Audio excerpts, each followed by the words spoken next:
guys. 720 Smith Street Recording Studios. Me and Justin Stevens. We're out on the patio. We're warming up for a podcast. So Justin just got back from the Grand Canyon. He came straight over to get this podcast done. I took a shower first. He's a little dehydrated, but we're going to get him going with some beers here. But yeah, we're just warming up. So what's been going on? What are some of the updates? What are the Arsenal updates? Arsenal updates, well, yeah. So in typical Arsenal fashion, supposedly we're signing everybody, but nobody's been signed.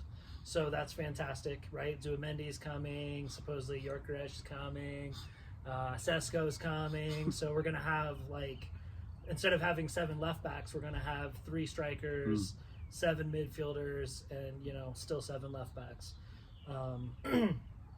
But I do think if they sign, because it won't happen, but if they sign Sesko and Zubimendi and maybe keep Party for another season, although I'm not tied to that. It seems like they were going to let him walk, and then supposedly he was going to sign, and now he's walking again. But he never stays fit for the whole season. So if he's there to cover Zubimendi, Rice, whatever, they could be quality. Those are good updates. It's early though too, so I mean, maybe they're behind the scenes right now, like while you're in the Grand Canyon with no service or whatever, they're like making calls, and maybe they do have a plan for who would be, you know, coming in. But yeah, I agree. I'm a little surprised because like Man City, they've already signed like 9 guys this year. Yeah. Liverpool got a few already, you know, so Galatasaray got a couple guys, like, so yeah, you'd think maybe Arsenal would have pulled the trigger on the one that they. To me, that would be a little concerning. Like, if you had these players in mind and nothing's been solidified yet, what's going on there? Right. So. When they really wanted Rice, they turned up early with the money. They put the money down, and then they had a player, and then he was available for the whole preseason. And he's been great for you guys. And he's been great. He's probably been, I mean, in the last 10 years, he's easily the best signing they've had. I can't think of anybody better. Yeah. Yeah, Odegaard maybe, or maybe Saliba. Even Saliba is a great signing, and it took a while for him to come around, right? They loaned him out a couple of times. He was young, he was raw. It was a great signing, but didn't have an immediate impact, right? Like Rice did. It was a guy that had to go grow up and stay in France a little bit, and now he's one of the best in the league. Yeah, I agree. He is one of the best in the league. What about the Arsenal team that we were coaching? What are they doing? They're off right now? They're on holiday? They're on holiday. Mason was on holiday at the Grand Canyon. Ryan is gone right now. I think Ryan's out in, I want to say they're in New York, I think. I think they're out in New York. I think they went to a ball game in Illinois and then up to New York. But yeah, no, they're, like you said, kind of on the holiday. A little bit of rest and recovery. Some of the boys show up over at the Fort Collins High School pitch and kick around a little bit over there, some set pieces and a little bit of play. But what's kind of your like plan with them? Like, are you gonna change up the shape, or switch some things up? What's kind of your plan? I don't know yet. I think one of the things that maybe I've shifted on a little bit recently in terms of like shape and things like that is for a long time I really kind of thought like you just make your shape for the players, right? And so like, you know, I've played everything from high school to youngers, but like 3-5-2, 4-4-2, 4-2-3-1, 4-3-3, and usually it was all just built around the players that are available. But like the work that we did this last season and like just instilling in a group of players a system and roles and consistency, and just training towards that thing as opposed to thinking like you have to reinvent the wheel for the group. So anyways, you know, I think that's something that we'll have to think about as we get going around. You know, can we just keep building on the shape, or is there something that we could do a little bit differently that would maybe bring out some different players? I don't know. Yeah, I've been thinking about with the girls, because they're going to 11v11 that I have, but I've been thinking similarly of, like, I do want to play that same shape in the 4-4-2, and work on those things, but yeah, try to also bring out the most in them, and same thing of where are the top players on the team and getting them in there. But the boys, they were so hardworking, and so I thought that's one of the reasons the 4-4-2 like fit them well. Right. But the girls, they are really hardworking, but they are normally a little more talented. So that's where too, like, I wonder if maybe playing a more possession shape or more attacking shape would be better for the girls versus just the boys. But yeah, we'll see where they're going to be in preseason.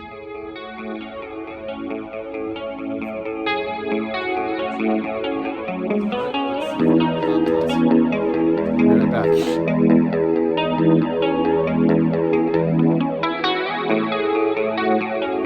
First half here at Justin Stevens Podcast. We just warmed up. We're talking about Arsenal, 2 different Arsenals. The first order of business, you have to sign our official podcast ball.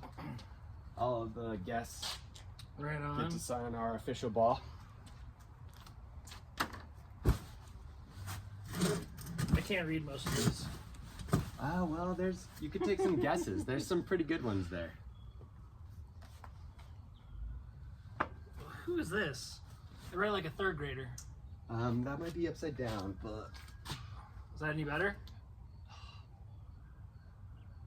that's a tough one. I'm not sure who did that one. They got to go back and work on their handwriting. There's been some big personalities in and out the studio though. So that's our official ball of the podcast. And then I start by introducing our sponsors. So Crystal Whitworth, we were out of koozies, but she brought some over at our barbecue Saturday. So Crystal is our official realtor of the podcast. So I normally throw her koozies on, Absolutely. the beers, and any contracts that she signs through the podcast, she'll make a donation to the local soccer club. Right on. So if you're out there looking for real estate, Are you looking for real estate? I'm good here at the studio at the moment, but yeah, I am. Well, yeah, we are. Lily and I are always looking, but yeah, Right on. in the area, pretty expensive at the moment. It's very expensive. Maybe we'll be able to solve it soon, but at least one more year over here. Nice. And then we have RasFarms. So RasFarms, this is Adam Luvis. He was on one of our episodes, but it's organic coffee and soaps. So you get a free sample bag of coffee. Hopefully you have a coffee grinder. Absolutely. And hopefully you guys like coffee. How would you get by without a coffee grinder? Well, yeah, so I would say, maybe we need to get one. Yeah, But most if you people, don't have one, you need one. Well, some people are not coffee drinkers, but I didn't have one for a little while. But I do now. There you go. But yeah, RasFarms. So all of the guests get a 10% discount to that website for coffees and soaps. And then all of our guests, get a sample bag. And then this is Ellie over at Sacred Pine Massage Therapy. So she has a wellness studio. Right So on. she does massage and other types of cupping, Sweet. sports physical therapy type stuff. So all of the guests get a 30-minute cupping. I don't know if you've done that before, but it's pretty good. I haven't. I And make Mason do it. Yeah, Mason should do it. Mason for has his been back. doing it for his back. Yep. And so you can go over there to get some cupping, and same thing. All of the guests get there's a discount there, discount code for massage for, it could be for significant others too. But those are our current sponsors. We're hoping to get the Forza sponsor. I've emailed them a few times, but nothing has come out. So that's the tactic board. I was We gonna say, the you got the mini tactic goals. board, the goals. I know. So Come on. maybe they'll respond once the podcast is released. There you go. And then I'm always pushing for the Odell sponsors, so Absolutely. I try to keep it Odell's on the podcast, but in my life too. Oh, always. Do you know Eric Smitty over there at Odell? No, you could introduce me. So I will introduce you. I think he's the general manager now, but he's been there forever. They've been awesome. Like all the teacher appreciation weeks, they always reach out and if you let could us put me know in to touch. have teachers go over there. And he's awesome. I'll put you guys in touch. Okay, sweet. Yeah, we're looking for that. I joke about I would rather drink rocks than New Belgium. So if Odell's, if fair. we can get the Odell's sponsorship, that would be good. But Yeah. also, yeah, any help that we can get from the community. So yeah, these are our sponsors right now, and then yeah, reach out to us if you have ideas or you want to support. So yeah, we're gonna get into it here with Justin. This is Justin Stevens. Justin is an incredible coach, an incredible player, awesome dad, mentor. He works in the school district. He's helping the community all the ways that he can. But yeah, we wanted to get him on the podcast. We bumped into each other. He was the assistant coach for Fort Collins High School when I was playing there. That's where we ran into each other. But yeah, we've been keeping in touch and staying on top of things for ever since, really. But yeah, Justin, why don't you give us a quick intro here? Yeah, so like you said, we met each other when I started coaching at the high school. That was, I guess, a byproduct of like trying to make what I thought at the time was like a strong adult decision.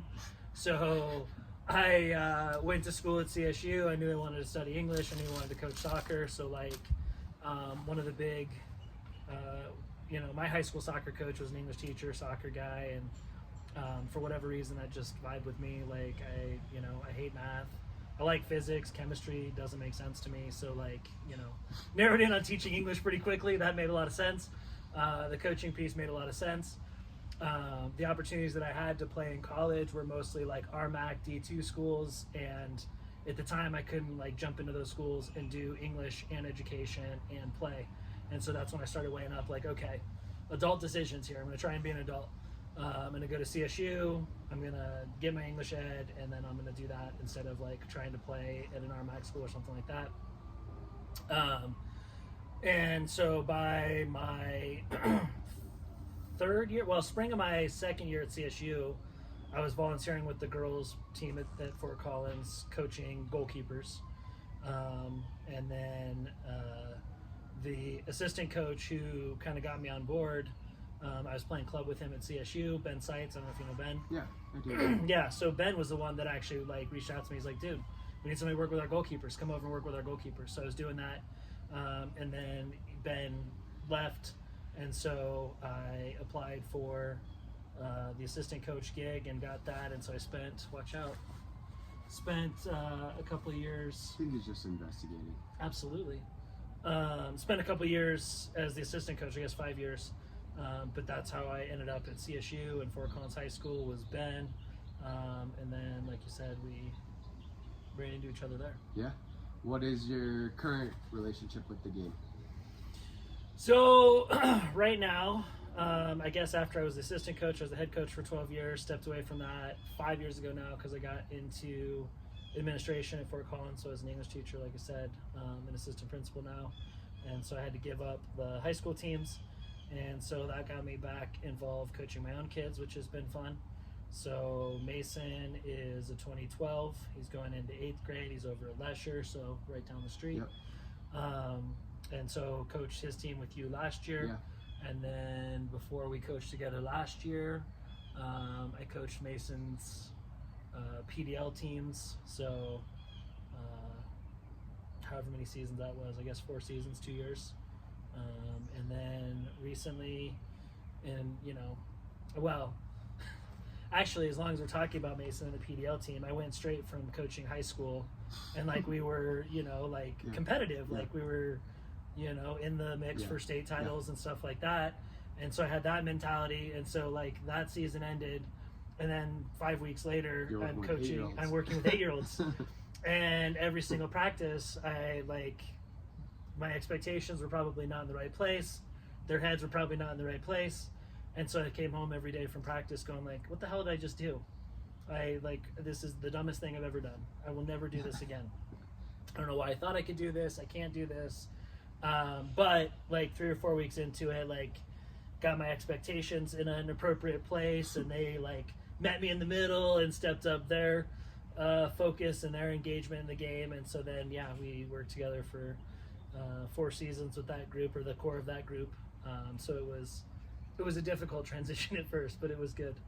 And then I also coach a 2017 team. So my younger son, Landon, is a 2017, so I've got a 2017 PDL team, and so I'm starting that same thing all over again, where it's like, okay, I'm gonna have to like reframe, get my head in the right place for coaching 8-year-olds again, and we'll hopefully ride that same trajectory. But you know, it's a different ball of wax when you're coaching kids that aren't necessarily like mature enough to appreciate everything about the game. They're just there because they love it, or they want to, or their mom wants them to, or whatever, right? And then Landon hasn't like gotten the bug to follow the Premier League quite yet. We're working on that, but Mason's all in with Arsenal, the other Arsenal. So so he's all in, and that's been a lot of fun to you know, follow Arsenal, the Arsenal, which you know coincides with our local club.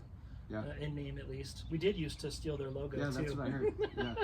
Well, did you know what happened with that? Well, I heard that like then because Kroenke or the Rapids or somebody had reached out saying like or like I don't know why they were looking up other you know clubs in the area that had their logo or whatever. I don't know. So when Kroenke became Canon is like copyrighted or whatever. Totally. And when Kroenke became the majority owner of Arsenal, he wanted to change the name of the Rapids to Arsenal Colorado. And so, but there you go. There was an Arsenal Colorado already. So he approached Arsenal Colorado to buy them out. And I wasn't on the inside of that conversation, but the negotiations didn't work out or whatever reason. And then after it didn't work out, he sent a cease and desist letter to stop using their logo. I didn't know the part about wanting to call it Arsenal Colorado. Yep. That was why he wanted to own the name Arsenal Colorado. Now, I assume he wanted to own the name to change the name of the Rapids. That I don't know for sure, but that was the original inquiry, was he wanted to buy the name Arsenal Colorado. It would make sense to keep it you know, like Inter Miami or like Red Bull New York, part of the Red Bull Salzburg, like Red Bull Leipzig, Manchester City, New York City. Yep. So that would make sense, but Rapids is not the best name anyways, in my opinion. But that's their mascot's a dude with a head that looks like a toothpaste. It's not a Rapid. I don't know what it is. It's toothpaste. Yeah. Toothpaste head. Yeah. So, anyways, Arsenal fans, and then so what was kind of your earliest memories, or like where did your journey start, or when were some times where you remember soccer? You know, when were you getting hooked, or what were some of those steps along the way? So, the start was. My folks moved to Broomfield, so like about an hour south of here, North Metro area, when I was 4. And so, they moved there before I was 4, but when I was 4, my mom went down to the local soccer club, signed me up to play rec, and as the clubs always are, they're looking for coaches. So without like asking my dad or like, you know, running it by him or whatever, she just signed him up. So I was playing and Dad was coaching, and that's how that was. So that's where it got started. So my dad coached my rec team for a number of years, and then I guess like, you know, sometimes it just comes together where you got a good group of players in the right place at the right time. But you know, I was playing for Broomfield, and this was before like all the super clubs, right? So like Rush was the first Colorado super club. Yeah, they were. And they combined Club Columbine and Lakewood Fury, right? The best boys, the best girls programs, put them together, boom, super club, right? That happened when I was like a sophomore in high school, I think, something like that, like right around the like 1999, 98, something in that range. So at the time, every club was kind of tied to a city, right? Like there was a club in Broomfield and one in Westminster and Thornton and all the ones in Denver and whatever. But they were local clubs. Yeah, exactly. So local clubs, but Broomfield is still a fairly small town. It was even smaller then. So like even with the city kind of setup, we were a smaller club, but we had a good group of players and a good coach. And so my dad coached that team until we were about 15, so like rolling into like, you know, freshman year or something like that maybe was when that kind of finally wound down. But you know, we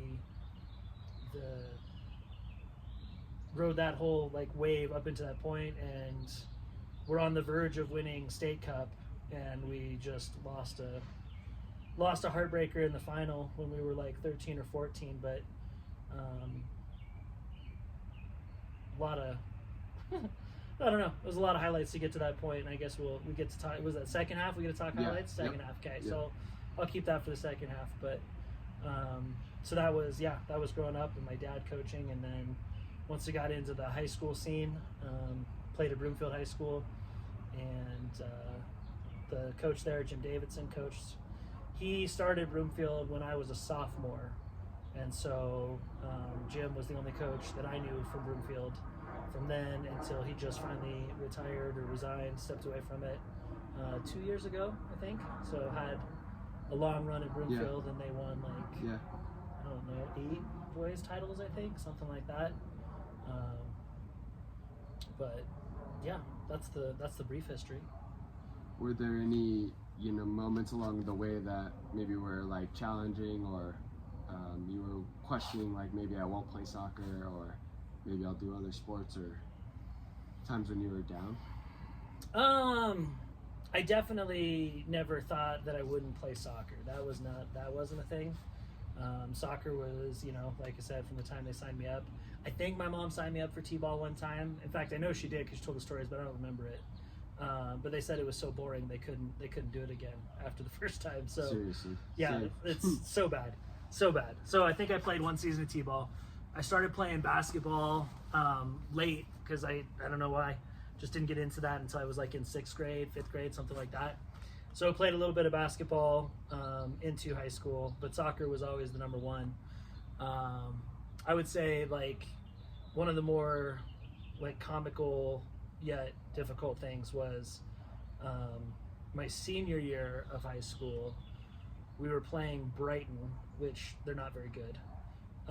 And so it's in the second half. We're up, I don't know, 6 or 7-0, and like wholesale changes. We've got a like freshman goalkeeper in, a lot of young players,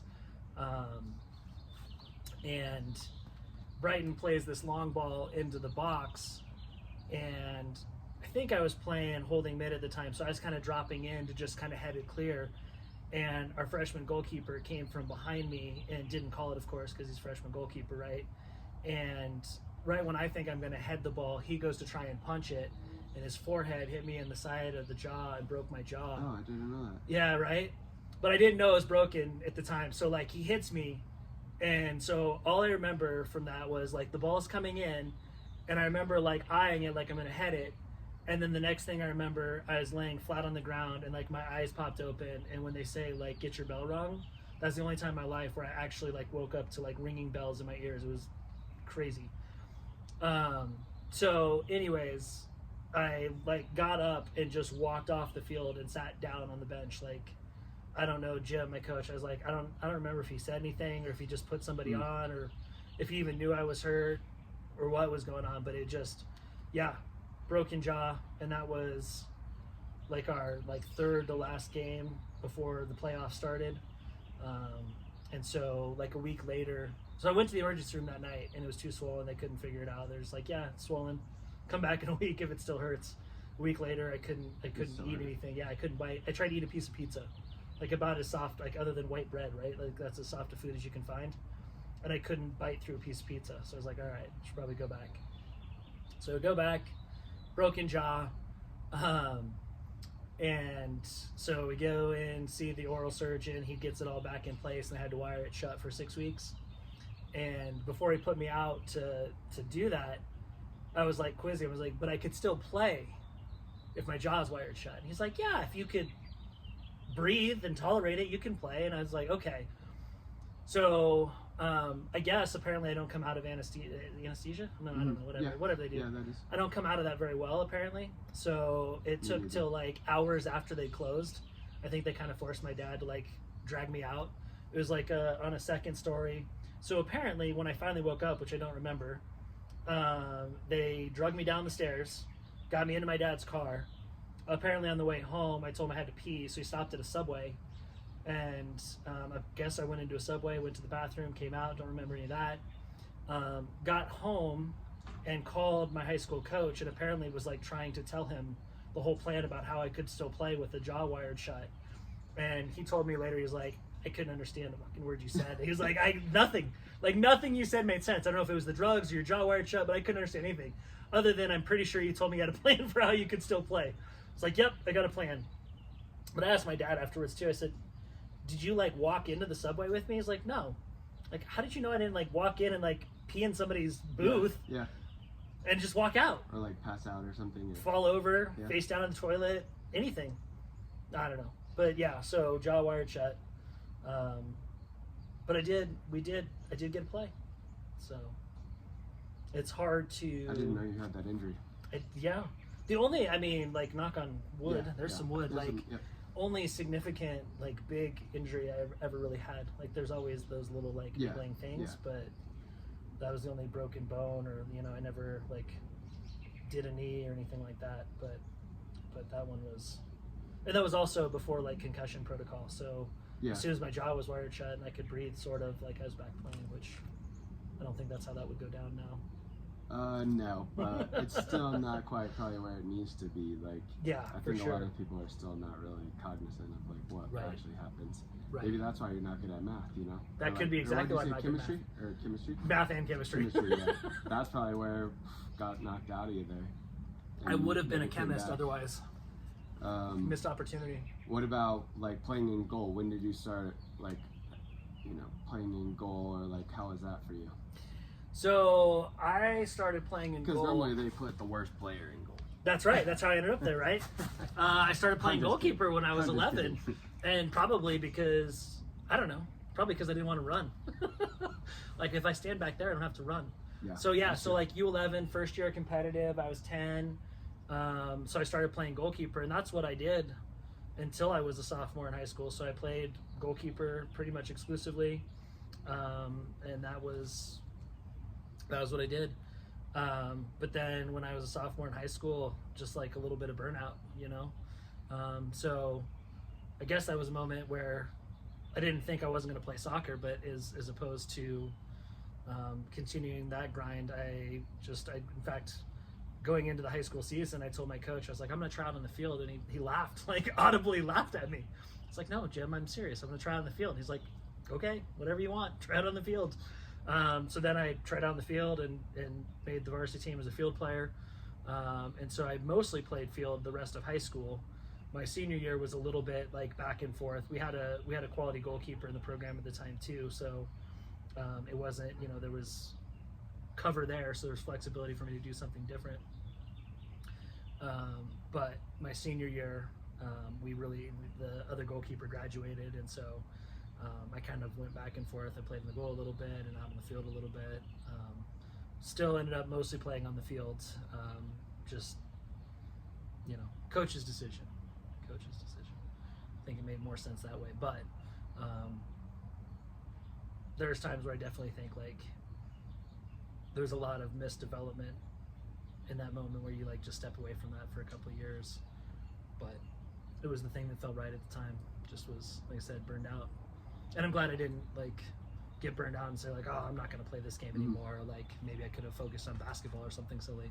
That'd have been terrible. I'm not tall enough to play basketball, and I can't jump high enough. So same story pretty much.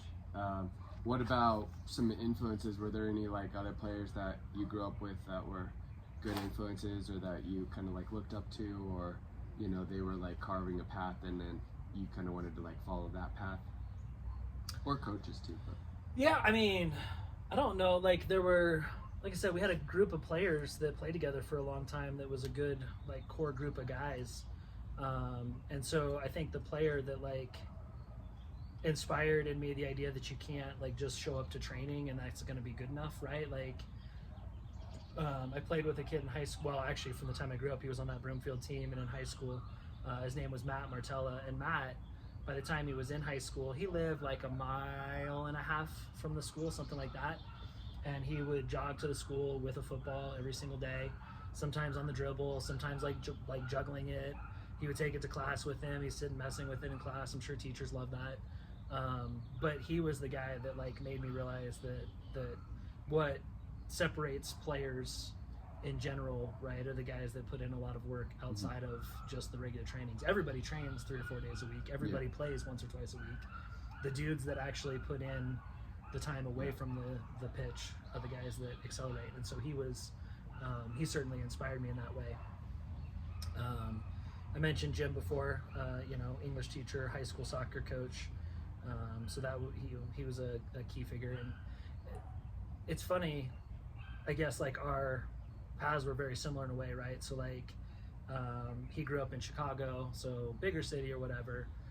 But as soon as he graduated, and I guess I never had the conversation with Jim. I'll have to ask him like why he didn't, maybe go on and play more. But once he finished college, whatever reason, he turned up in Broomfield, Colorado.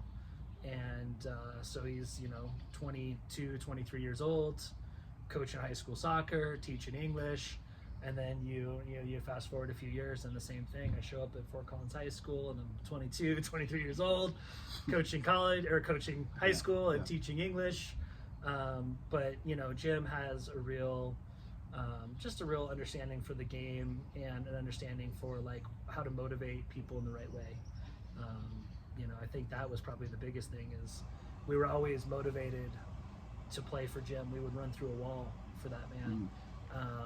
And, similar to like when I was coaching you guys, like at the time he was, he showed up, like I said, he was 22, I was a sophomore, I was like 16. Like he was a young man, but yet he had it, I don't want to say he had it all figured out. He'll probably tell you otherwise, but like from what we saw, he mostly had it figured out. Like in front of the team and stuff. Yeah, exactly. But just the way to motivate. He wasn't a yeller. There was a couple of times that he got mad at us, right? But that happens, right? Like you get frustrated, or you get mad or whatever. Yeah. There were 2 times that he got mad at us that were my favorites. So one, I don't remember, I think we were playing like 6 against 4, that kind of like, just working on some attacking shape and patterns and whatever. And whatever it was, I don't remember what we were trying to achieve that day, but we weren't doing it. And Jim was not the kind of coach. He was a baller, I'm sure he was, but I rarely got to see him play because he didn't play in with us. He always was off to the side, directing, coaching, watching, organizing. But whatever it was that we weren't doing that day, he lost his mind. He was like, "This is how you do it." He's wearing jeans and Doc Martens. And he comes onto the pitch and like boom, boom, pattern. He blasts this ball that like somehow like outswings and goes like top bins in his jeans and Doc Martens. And he goes, "That's how you fucking do it." And he just stomps back off and sits back down. We're like, "Yeah, Jim, that's how you do it, I guess." All right, let's raise it. Yeah, we're gonna take the bar to there. But he never played in with us. So I'm assuming that he knew that was the top, and it like anything else he did wouldn't meet that level. Maybe that's what it was. There was one other day we were training on the grass pitch on the north side of Broomfield, and we were doing some fitness work. And again, I guess we didn't meet the bar, and maybe he thought we didn't bring it that day or whatever. But he yelled something. I don't remember exactly what it was. But then he was like, "Fine, if you guys don't want to be here, I'm leaving." And he left. He grabbed his keys and he got in his car and he drove away. We were just standing on the field. Balls, bibs, goals. No coach. I haven't done that one. I've never done that one. But yeah, I mean, like he was over it. So he was like, "If you guys aren't invested in it, then I'm not invested in it." And he took his keys and left. Man, I've always enjoyed the coaches that are demanding. Like sometimes you're like, okay, is this too much or whatever? Yeah. Or some people don't react as positively, but just overall, like when I think of the better coaches I've had, my favorite ones were the ones that could demonstrate or were involved. Like they will train with you when you need to, or they can do different have the respect of the players from like the way they demonstrate the service or whatever. You can tell the ones that are really good players and really good coaches, in my opinion. But even if you're not a good player, you can still be demanding.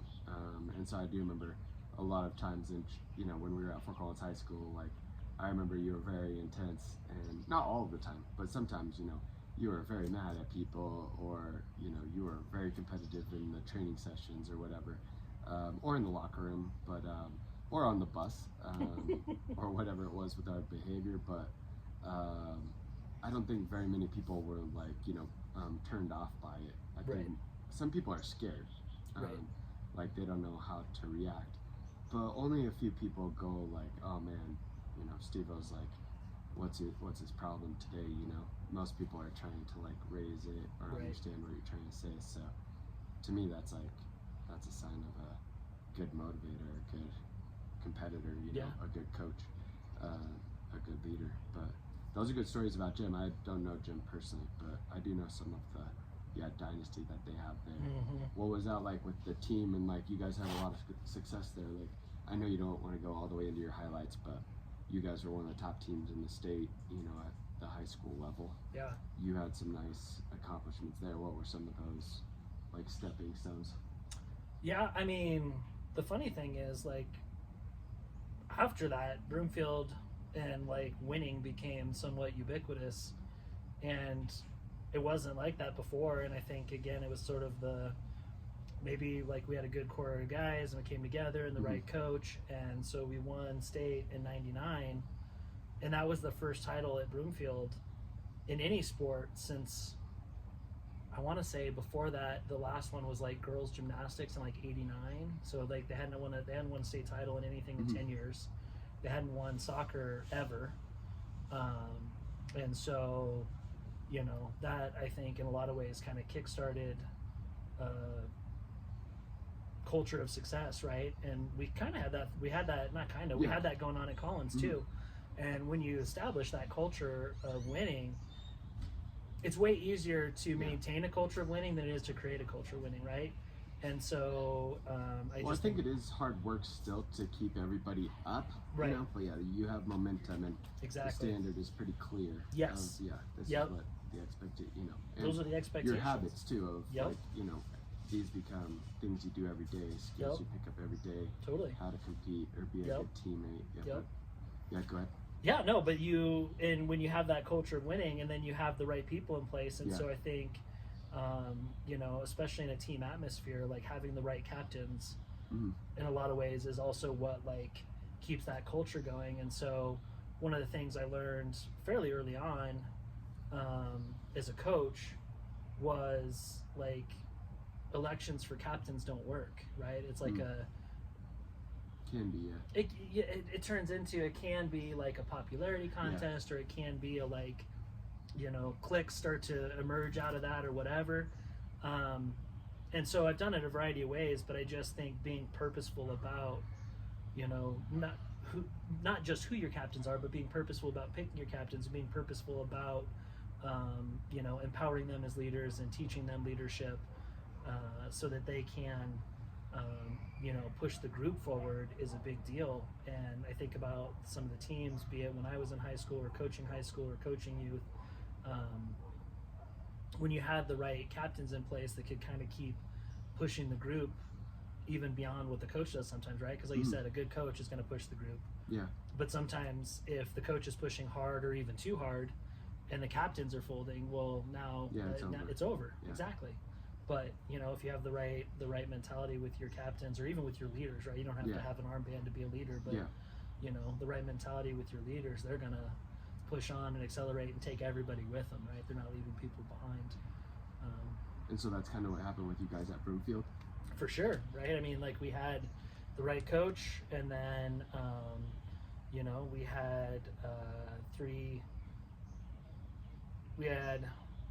captains my junior year, 3 captains my senior year, and yeah, like those are the guys that like set the tone. And you know, like I guess that's where I kind of got going with this, is when I started coaching, like I just let the kids, you know, we had an election, they picked the captains, and sometimes it worked out because they picked right, whether it was on purpose or accident or dumb luck or whatever. But sometimes when they didn't pick the right captains, then you know, the season was dead in the water. Yeah, I think also time, you know, sometimes I'm hesitant to let them choose the captains, or like when I just got to LIU, like I let them, there were already captains there, so I kind of like inherited them if they want to be. But that I think is okay too. But like when you get with a new team, sometimes that's the first thing they want to know is like, who are the captains going to be? And I'm more like, I'm not sure yet. Let's just start practicing. Yeah, 100%. I'll tell you guys. How do I know who the captain's going to be? Yeah. Soon. But that's what, like with the girls, that's one of the first things they want to know. Like all the ages, they want to know who's the guy, who are our captains. Right. And it's like, give me a chance to watch you guys play first. let's try to do a week of preseason. But yeah, same idea. I think maybe there's a balance of them, the players, making sure they feel like they have a say in what's going on, right? Avoiding the popularity thing, or I think it can be maybe there doesn't need to be as many captains. Maybe the captain group can be smaller, the leadership group could be bigger. Yeah, like you said, some teams kind of like pick themselves or don't need as much of that captain influence. And to me, I always felt like it was just kind of like not a fake thing, but it's like we all just need to play. Like everybody needs to perform as well as they can anyways. If you're the captain or if you're not the captain, you're still important, and you still have a say too. Like everyone has a say in the locker room, but you have to. Well, that's where like the captain's band doesn't do that. You have to earn it on your with your teammates and with your staff or whatever. But yeah, so after Broomfield, then you decided to go to CSU. So were you maybe getting offers other places, or like what was like some of the deciding factors there? So where I was at with that journey, I think maybe again it would have been different if I'd have stayed in the goal, but where I was at with that was like RMAC schools, CU Springs, Fort Lewis, school. I had offers from places like that, and then every place that I looked in the RMAC, it was like no English ed, and so that was what drove me to CSU. And like I can't say that it wasn't a good choice, because that's how I ended up at Fort Collins, and now 24 years later or whatever, I still work at Collins. I love Collins, and I love the city, I love the school. So it all worked out. But it was funny because I was trying to, like I said, make that adult decision. My buddy Matt, who was a year behind me at Broomfield, did end up going to CU Springs to play. He didn't really know what he wanted to do. Like he was still kind of on, so it was an easy decision for him. Like, sure, I'm going to go play football, and I'm going to go to school, and I'll sort out like what I want to do, when I grow up, sort of thing. Exactly. So he went down there and he got dual undergrads in English and history, and graduated those, played 4 years, had a good time, like all the things that go with it, right? Like you did that, like you develop a bond with a whole new group of dudes the same way you do in any other team, right? And so he obviously enjoyed that experience, and then when he graduated, he's like, you know what, I think I do want to teach. And so he went to CU Boulder and did a 1-year teacher program to get his certificate, and then he got a job the next year, and he's making more money than me because he had a master's degree, he had dual undergrads. I was like, dude, I tried to make the adult decision, you just went to play soccer. And he's like, yeah, sometimes it works out that way. Yeah, sometimes it does work out that way. And yeah, sometimes you find out more after your 4 years in college of like what you want to be doing later on. But some people know exactly what they want to do. So yeah, how did that happen? Like, what was your freshman year like? Like, did you stay in the dorms and like you joined the club team? Got it going? Yep. So I stayed in the dorms and like you said, jumped on the club team, which, to be fair to that, was fun. It was another exercise in leadership, because with club teams you need to have you actually have to have a president. So like there is no, I guess there's loosely a athletic department at the university that deals with club sports, not their Division I sports, but they don't really do anything other than like make sure that you're registered for the league. And so in terms of like fundraising and uniforms and all that stuff, that's all done by essentially the club president. And so like when I rolled in, I think my first year, I think Ben was actually the club president, maybe my first year. And then Ben graduated, so I was like, all right, well, we need a new president, so I got involved that way too. So it's president of the club team at CSU, and worked with Gojos to do kits and all that good stuff. So that was fun. But it is like I feel like it's a balance a little bit, like it was like being on a regular youth club team. Like we trained 3 days a week, we played one game on the weekends.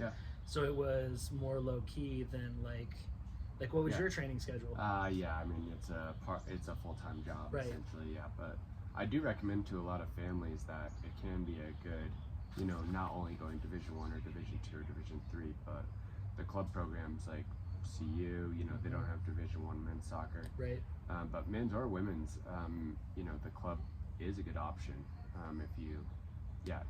if it's you're an opportunity to play it's something not- that's still fairly Yep. competitive. And some people, you know, in a dream world, maybe you can go to North Carolina and play for the women's team there Right.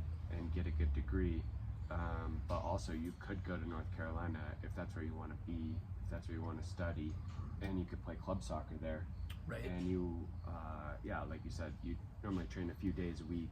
You get to bond with your teammates. You get to meet new people. You have that little thing keeping you going. But it's not overdone. But yeah, 3 trainings or whatever, a few months of the year, and a game on the weekend. Right. I think that's like, you have a coach, you have Yeah. other people around you. A lot of them have like an A and a B team. You know, you play other teams from your localities. So I actually think it's pretty cool. Yeah.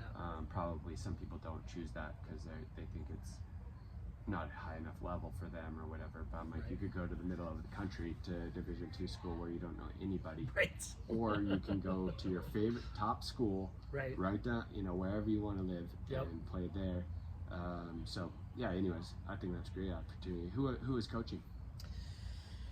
So Because Zach Cousins, he was on the podcast, but yeah, he's Zach, coaching now, he yeah. wasn't coaching yet at the time. In fact, Zach's not that much older than I am, maybe only a year. Mhm. Matt Brown, Yeah, he remembers you and stuff from like playing and yeah, you know, obviously from CSU and stuff like that too. yeah, because I crossed paths with Zach and Joe Gustafson Oh yeah. and some of those guys, yeah.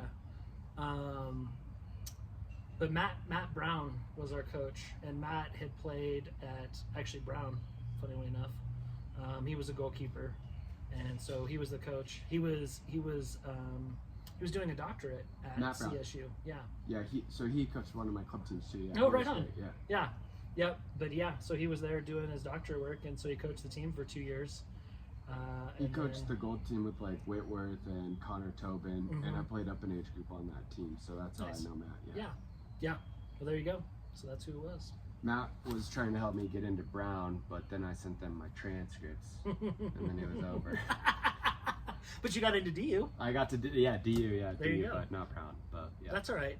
DU's a pretty good school. Yeah, it ended up working out. But so that got you through your college years. How did you decide to start coaching? I mean, honestly, I knew I wanted to coach for a long, long time. When I was a high school student, I was coaching middle school basketball and coaching youth soccer, like real little kids. And I'm probably because my dad, was a coach, and he and I had a great relationship through that. I think sometimes people, like I've had people ask me too, like, does Mason like it when you coach him? I'm like, well, he doesn't tell me otherwise, so I'll assume yes until I He hear puts otherwise. it in the chat, Yeah. the group chat that they have, right? Don't they have like? Oh a yeah, they've private got a little chat? group Yeah. chat, yeah. I would like to see what the thoughts are there. You Yeah, know, exactly, a few- exactly. Okay, There might yeah. be some criticism of the coaching going on. We'll see. Well, they should be able to. Speak on their own. But Yeah, I'm for curious sure. sometimes what's popping off. In Exactly. Yeah, I'm sure there's some funny stuff. But anyways, my dad and I enjoyed that relationship, and Yeah. so I think that was a big piece that just led me to, I think through like that and leadership, being captains on teams and things like that. I don't remember a moment when it clicked, but I just knew that that's what I wanted to do. I wanted to teach high school, and I wanted to coach soccer. And so then when Ben asked me if I would help out with the goalkeepers, I was like, yeah, sure, no problem. So just jumped over there and did that, and it just so happened that Ben was graduating and moving on, and so there was going to be that opening to help coach the teams. And so I threw my name in that hat, and well, I guess that's how I ended up coaching with Jason Odorizzi, because actually when Ben suggested it, the athletic director at Collins at the time was Joe Albrandt, right? Do you know Joe? Yeah. So after the season ended, that girls' season ended, I think we lost in the quarterfinals, which is probably right because the girls always lost in the quarterfinals. Pissed me off. We'd always land against like the quarterfinal would practically be the state championship. We'd play like Chatfield, who used to be so good, Chatfield, Smoky. Yeah. We would play a team like that. Cherry Creek or something. Yep. And inevitably, the girls, 2 years out of 3, I needed the Jeremy Gunn book on how to win in penalties, because we'd go to kicks and we would lose. We would lose in kicks. So anyways, after the girls lost that year, Ben and Joe and I went over to Potts to like talk about the next season and whatever. And like I hadn't really like delved into it with Joe, but I was 20. And so like he tried to go in poolside and I couldn't get in poolside at Potts. He's like, "Oh, you're not 21?" I'm like, "No, Joe." Well, Cal's dad here, he owns Potts. Oh, nice. So maybe we would be able to get you in now. Now, exactly, yeah. You had to let us know. That's right. I would have had to reach out. Oh, that's funny. But yeah, so then we bailed on poolside and went over to the regular restaurant side or whatever. But you know, Joe was like, I don't know who the head coach is going to be, because Brian, the head coach at the time, was leaving.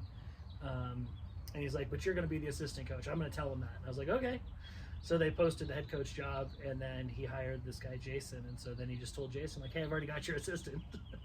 So, and Jason was coming from Wisconsin, so I think he was okay with that. He didn't have a staff to bring with him anyways.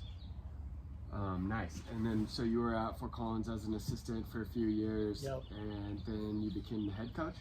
Yep. So kind of what I'd been working towards, I wanted to do, finally all came together in 2008. Jason left the boys program. I'm trying to remember. Brian coached the girls for a little bit, and then he left, and then Jason took the girls too. But Jason's job, he got laid off at HP because HP lays off everyone. And so he was working in Boulder, and so he resigned. And then our numbers at Collins were going way up, and so they were hiring an English teacher. And so I got hired basically all in one fell swoop to coach boys soccer, girls soccer, and awesome. Teach English. 2008. So that's awesome. Yeah, and perfect. And you coached at Fossil for a little bit too, right? I did, just for 1 year. So I did the 5 years as an assistant coach at Collins. And like after the 2 years, every year Jason was like, "Oh, it's gonna be my last year." And so you were just like sticking in there. Yeah, I was just hanging in there, kind of waiting for him to move on and do his thing, because I wanted to lead a program. And then the Fossil job opened, and so I was like, "Jason, like, is this really your last year?" And he's like, "I could do like 2 or 3 more." And I'm like, Okay. "Whatever, fine. I'll just apply and see what happens." So I applied for it, got that. Coached at Fossil for a year, and then what does Jason do? He resigns. So, so you know, it was a bummer to be there for 1 year and not really see that project through. And if you're really gonna like Fossil Collins, who are you gonna take, right? Collins for sure. Yeah. Especially at that time. Oh yeah. To me, at least. But yes. Yeah, now Fossil's kind of becoming a powerhouse, but Yep. I'm biased for sure. So. Absolutely. Yeah. So, you know, it was one of those things where I'm sure I learned a few things, you know, cutting your teeth a little bit and jumping into an unfamiliar situation after I'd been at Collins for a while. And it all worked out, you know, it all worked out. And so after that, were there any other, you know, things along the way that, you know, kept you coaching or helped you improve? Anything else that maybe you want to mention? I mean, once I was there and running my own program, it was all I wanted to do. You know, I thought they'd have to, you know, like Rick Bloss, I thought they'd have to like drag me out, like, you know, on a hospital gurney or something. So it's strange that I'm not doing it, because I never thought I wouldn't do it by choice. I thought they'd have to fire me or drag me out, but you know, everything about it is just super rewarding. You know, when you get to watch, like, you have relationships with students as students, and then you have relationships with them as athletes, and it's fascinating how sometimes kids are totally different as athletes than they are in the classroom, and vice versa. And so just getting to, you know, be a part of that and watching students get to play for their schools, in front of their peers, under the lights. You know, we always were the best kidded. You know, I always got the well, actually not your year. That was in the early days, but shortly thereafter we were always well kidded. I think my senior year we had Adidas, but Yeah, we were rolling into the Adidas, and at the time, I remember they didn't have any of the shorts in stock, so we ordered these shorts from Gojo's, and they came in. I don't know if you remember this. They were like shiny, like the old glossy purple. Yes. I don't know if I had those. Oh yeah, you probably didn't, because some of the boys like rebelled and wouldn't wear them. They were awful. Like after that. Yeah. Like in the interim. Yeah, they were bad. So then we had to order another set of. I know, man. They let us down on that one. They didn't make us pay for them though. They were that bad. They were like grape purple, and they were like that shiny like velour or whatever. They were awful. They were very awful. But we got always kitted by Adidas, always sharp stuff. But I just enjoyed the opportunity to, like I said, let kids play in front of their peers and look good, play good, even though it's not good English. And so I just enjoyed all of that. Awesome. Well, that's the first half then, so I'll get this uploaded. Do you need anything? When we come back, we'll get into those highlights and we'll start at 11. We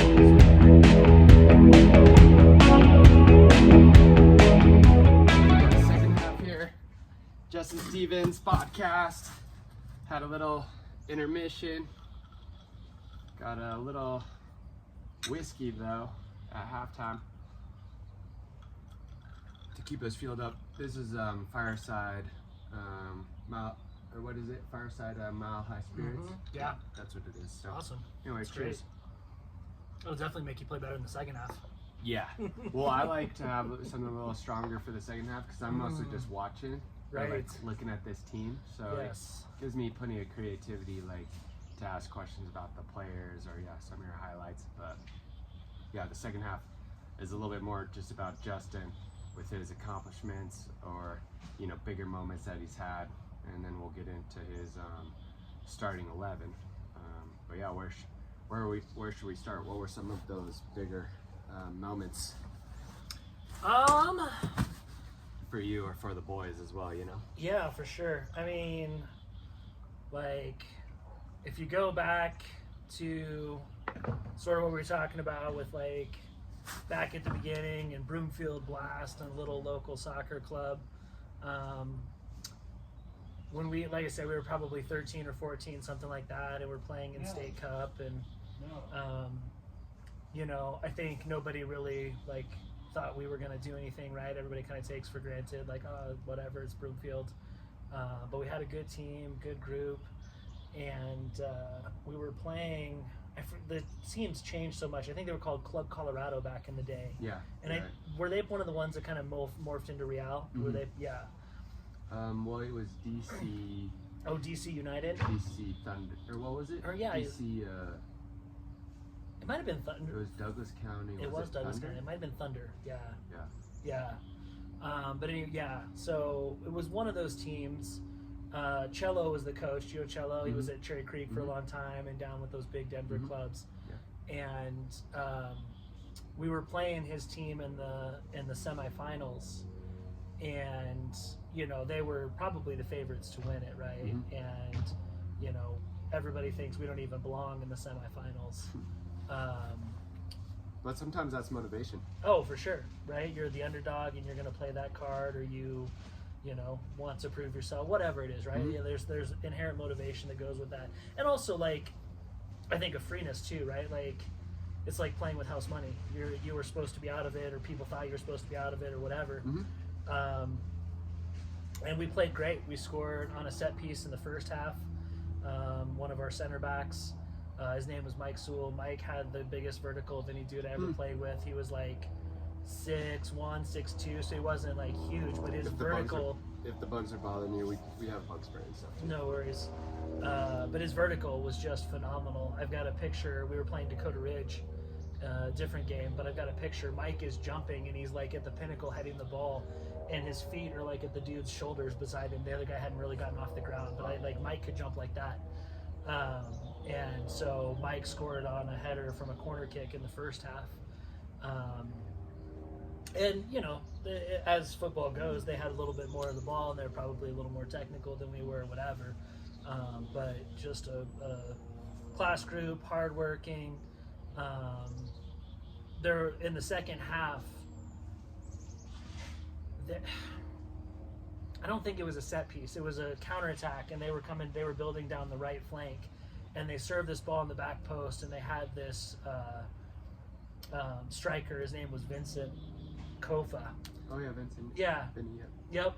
And he was at the back door, and this ball was coming across. I was playing goalkeeper, and it's one of those times where like it's gonna look like a highlight reel save if I save it, but it's all like just pure like speculation. So the ball comes across, and I know if he heads it to the far post, like I'm not gonna get it if I react. So the ball's coming across, and as he makes contact, I just dive to the far post, and I make the save, and it goes out for a corner kick. They take the corner kick from that side, and I don't remember who hit it, but somebody got on the end of it, and I dove across the other way and got up high with a save, and like that was the moment in the game. There's probably only like 7 or 8 minutes left, and I remember, and it's funny because I ended up coaching against Cello when he was coaching at Creek, and I was coaching at Collins, but he like after that he didn't even stay on the sideline. He just like walked down to the end. He's like kicking butterflies or something down in the area behind the goals, and we won that game, and that was the highlight for sure with that club team, that Broomfield team that we played together from the time we were 10 until about 15 or whatever. But that game was just the pinnacle, and of course, you know, maybe it's that emotional high, you can't like get back to that point, and we lost in the final, and that was a bummer. But that was my favorite memory with that team for sure. And then, you know, you roll into high school. I mentioned before, like those super clubs started to form, right? Real and Rush and those guys. But the high school landscape was a little bit different because some of the new schools that are big now, like weren't even built yet. Like Mountain Vista's big now, Grandview's big now. Yeah. Like Grandview had just been built, Mountain Vista didn't exist. The Chatfield were like ballers back in the day because they were in that South Metro area. A lot of good players, good coach. My mom she went to Cherry Creek. Oh, right on. Oh Yeah. I mean, same thing. Like Creek was always good. Creek is still good. Yeah. But Creek and Chatfield, Smoky. But they built this school kind of in the south end down there, Dakota Ridge. And a lot of, I think maybe the same mentality just carried. So like a lot of kids that had joined on some of those big, you know, I keep calling them super clubs because like at the time like that the clubs just kept eating each other. They kept merging and getting bigger. But a lot of kids that went to one of those teams, they all like school of choice to Dakota Ridge together.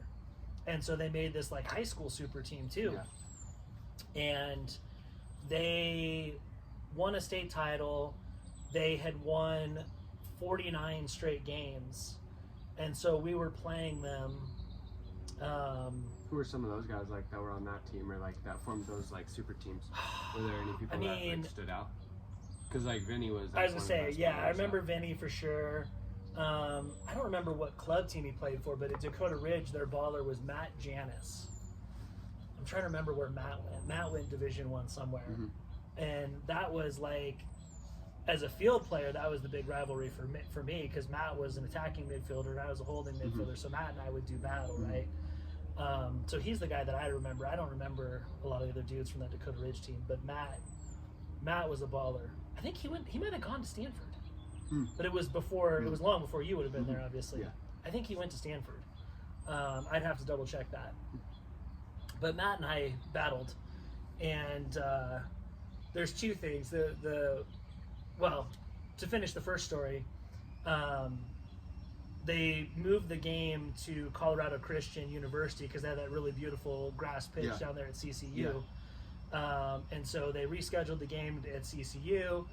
So we went down there, we're playing them at CCU, and we scored like practically off the kickoff. Like we're up 1-0. And, you know, I don't know if they didn't like think we were that good or they weren't ready for it or whatever, but we scored again as 2-0, 3-0, 4-0. This team had won 49 straight games. We beat them 7-2. They scored 2 goals going away in the second half, but the game was long since over. And so, you know, that was like the run-up. Once we demolished Dakota Ridge in the regular season, like everybody was primed for playoffs, right? And we rolled into playoffs, and the Colorado Springs schools were very good at the time. You know, it's just a bigger metropolitan area. But we played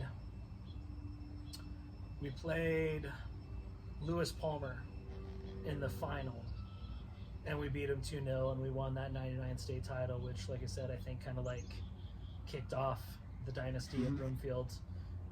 You know, and the thing that I think is cool about Broomfield just in general is like it's still a community school, you know what I mean? I think that's maybe what we miss a little bit in Fort Collins, because we've become so big, but yet it's still like one city. And so now with like all the different high schools, everybody supports their school, which is great, but we don't have like a full city of Fort Collins like community thing behind any singular school, because there's just too many of them, right? And Broomfield, they're unique in that way, that the community support has remained there, and it's still a big deal to just show up at the games and do all the things. But that was kind of the start of it, and the beating Dakota Ridge and beating LP, those were. So you got the state championship in high school, and then, but weren't you like, what were some of your individual accolades and awards? Because you were like an all-conference or all-state player. You weren't you a runner-up for or were you the player of the year? So I was all-state for the Coaches Association. It was all-state the Denver Post, and then the Denver Post Player of the Year. So that was the Player of the Year award I won, was through the DP, which unfortunately doesn't really exist anymore. They're like online. They don't really. I don't think they do a lot. It counts to anymore. us. Yeah, there you go. It counts to us. Appreciate Maybe that. they're coming back. Maybe they're coming back. I'd love if they come back, because the Denver Post. Obviously, I think they select all state players well. Exactly. They made all the right choices. And I think I showed up on their radar maybe a little bit because of my broken jaw. I was at the softball tournament, and with a bunch of other high school friends, right? So like we all went to support the softball team. So we're at the softball state tournament, and those state tournaments are kind of long and drawn out, right? They play double headers at different sites and whatever. And so most of my friends were buying food at the tournament, but I couldn't eat anything because my jaw was wired shut. So I bought at like Walmart or King Soopers or whatever this like 12-pack of Ensure. They're like little like protein shakes basically, but like that was largely what I was living on. And so I just took like under my arm my 12-pack of Ensure to the state softball. And I think mostly like old people drink them for like protein supplements or whatever. And so the writer for the Denver Post came over. He's like, "Tell me about the Ensure." I was like, "Well." He was like expecting like a 12-pack of beer. Yeah, exactly. Like something more interesting than that. Supplements. I got my protein supplements for old people. And so, yeah. So I started chatting with him about like I collided and broke my jaw, but I missed a week, and I got to play again. And, so at any rate, like that maybe was the segue into like, he knew who I was. And, probably the Dakota Ridge game helped too, because, Matt was phenomenal, but I guess I won the battle on the day. So any other playing accolades that you could think of? Or like big moments? I mean, I don't know, man. Probably that concussion, my memory fades. I just know, like, the team atmosphere and the leadership component, and, like, for me, that's what it was a lot about. And I guess that's probably why I got into coaching, you know what I mean? Like, I was never, especially, like, going from goalkeeper to field player, I was never the fastest, I was never the most technical, but, kind of to your point, like, with our boys team that we had this year, like, I could always outwork somebody. And so I was highly motivated to outwork teams, to be better. Do your role. Physically, yeah, exactly, role, yes. Yeah. Perform your role, like, I scored 7 goals, I think, my senior year, but they're all set pieces. You know what I mean? Because, again, I wasn't like a striker. I wasn't one of those guys that was going to pop up in the box. My job was to win midfield battles and distribute the ball. I maybe through the repetition of training or just dumb luck, I can strike a ball hard. I have that in the toolbox. So can Mason. Yes, Brandon, exactly. I think it's TBD. Like, that's right. We're waiting to Brandon find needs out. A few more reps. Exactly. Or he needs some exposure to see what's really popping off there. Yep. But what about coaching accolades? Like, were there any other, championships or conference titles or coach of the year? Totally. Yeah. So like coaching wise, once we got going, we obviously won that 05 title, and it was great because I was there for just my second year, and I felt like there were things that I had to offer that were maybe different than what Jason had to offer, and that was important to have that piece. But yeah, we won the 09 title as well. Another great team. Was coach of the year for the league, for state, for at least one of the newspapers and all that stuff. And sometimes it's because your teams are good or you win, right? Like a lot of times those things correlate. Through the Coaches Association, they do like a state coach of the year, regional coach of the year, and national coach of the year. I won the regional coach of the year a couple times, 2010 and 2017.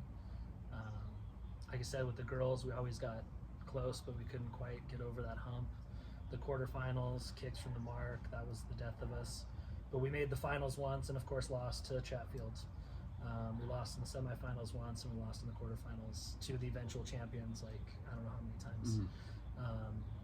At one point on the girls' side, it started before I got there, but on the girls' side, we'd won 13 consecutive league titles. So I think when I got there, we'd won 7. Wow. And then I won 6 more. So yeah, the girls were just on a league roll, which the funny thing about winning the league is I honestly don't care about winning the league. Yeah. Right? Like the regular season in my mind is, especially when you're talking about playoff it's like football. The round of 16. Exactly. You just have to get there. It doesn't matter if you win, if you're the first team in or the last team in. It doesn't matter. You're really there to win state. And so, the girls were funny because we won all these league titles and we never won state. On the boys' side, I think we only won the league 2 or 3 times, but we won state twice. So, I'll take well, I shouldn't say take one or the other. Yeah. A lot of trophies there under the belt, so as a player and as a coach, so that's awesome. What other one? Are there any other ones that stand out to you, or anything maybe we're missing?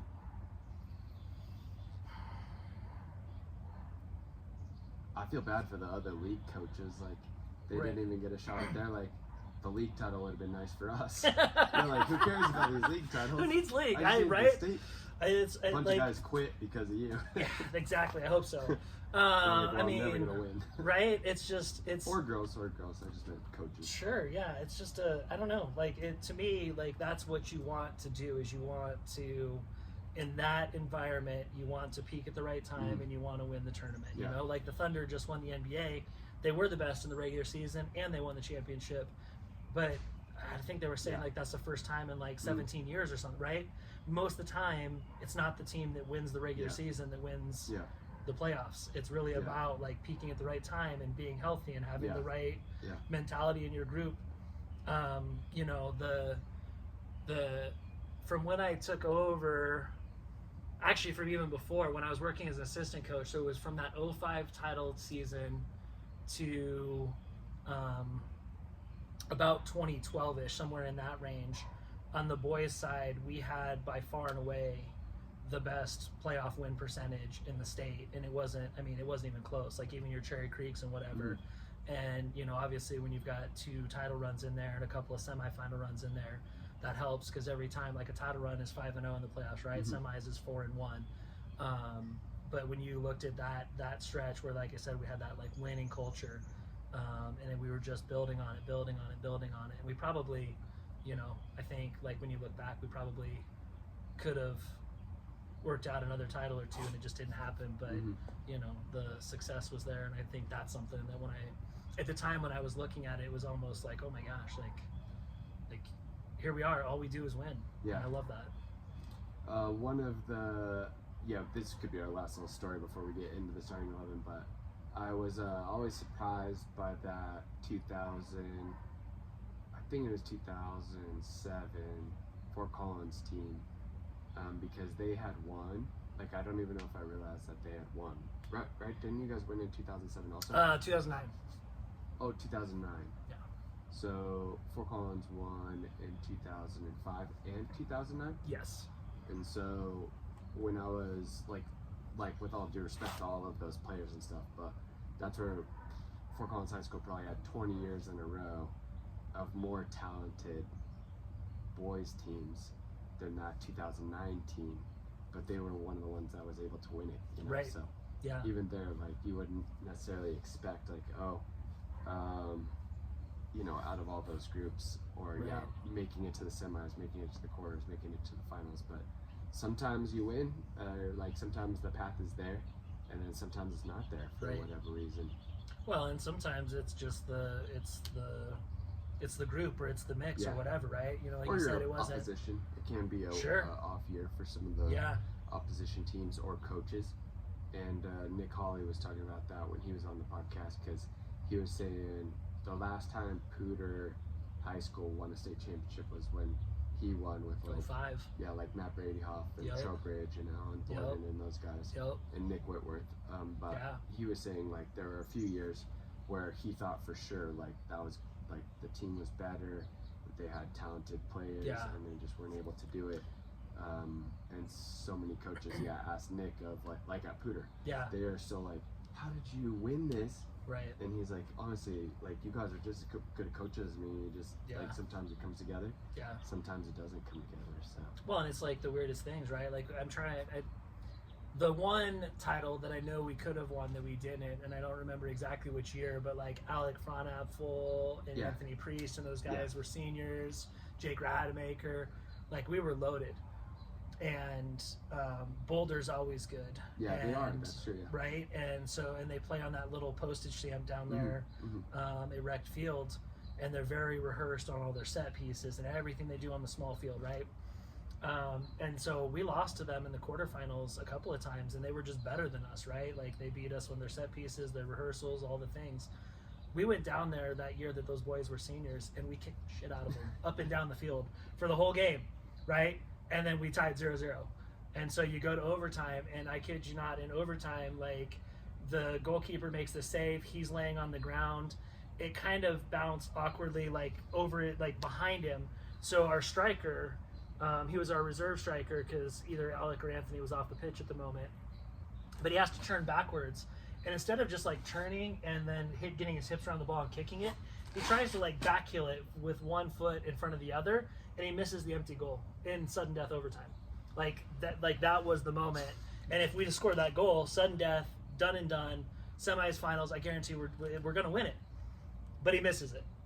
And so it goes to kicks from the mark, which again, apparently I need to study that whole German study on gun and everything that goes into kicks from the mark, because I'm not it.